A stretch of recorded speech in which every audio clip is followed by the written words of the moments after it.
Di sana ada keajaiban-keajaiban yang harusnya ini menjadi pelajaran penting bagi umat Islam. Apa?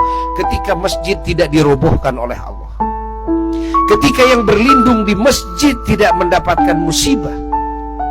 Bukankah kita sudah mendengar hadis Rasulullah SAW di mana Rasul pernah bersabda, ketika bencana dari langit diturunkan ke bumi, maka ada dua kelompok yang mana musibah dibantingkan oleh Allah, dijauhkan dari dua kelompok tersebut.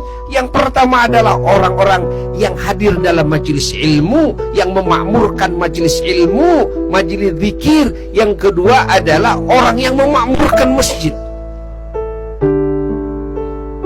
Kenapa tidak kembali? Kenapa ini tidak jadi pelajaran? Kenapa hanya jadi tontonan semata? Kembalilah ke majelis ilmu, kembalilah ke majelis zikir, kembalilah ke masjid. Wahai umat Islam, kembali semua kepada Allah. Tidak bisa hanya dengan mencari faktor penyebab.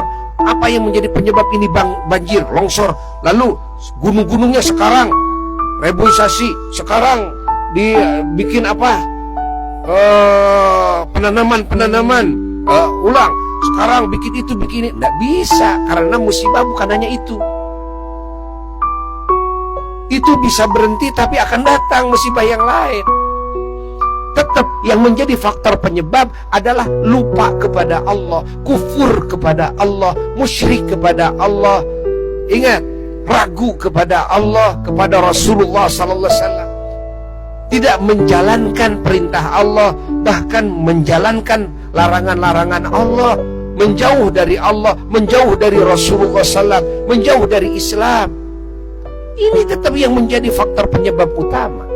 Hatta sampai nanti pada hari kiamat. Bukankah Rasulullah SAW sudah menyatakan, la taqumus sa'ah, tidak akan tegak, tidak akan terjadi kiamat selama di muka bumi ini masih ada orang yang mengucapkan Allah.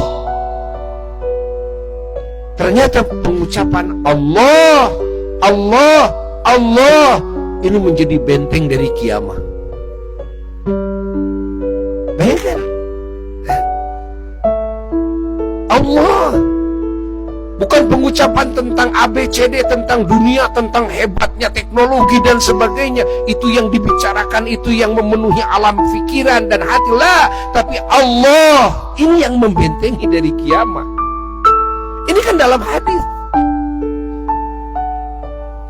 Terjadinya kiamat sudah hilang dari hati, sudah hilang dari lisan manusia.